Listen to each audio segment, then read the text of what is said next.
Respicio! Respicio! Gonggong! Yan ang ating mensahe sa iyo, Atty. Harold Respicio.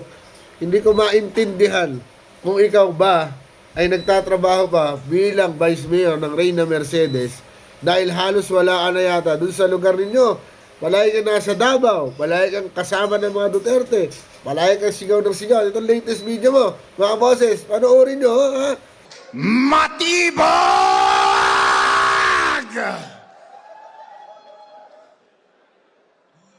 Matibag! Takot ba kayo kay Matibag? Di ba? Parang ano eh. Parang naka, ano ng ewan. Alam mo, Atty. Harold Respicio, okay lang naman manindigan, lumaban, pero yung otoridad, no? Yung sagarang, walang kwenta, may mali siyang pagbanat sa mga otoridad, eh mali po yan, ano?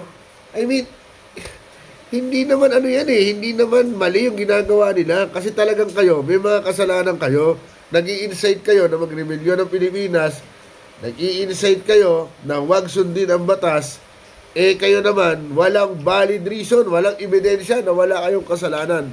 At ang tanging gusto mo lang, dati hanga ako sa iyo eh. Kasi lumalaban ka dun sa fraud sa eleksyon.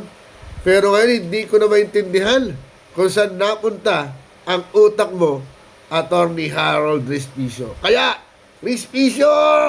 Respicio! Gumising ka na. Yung ilong ko namumulala sa inis sa'yo.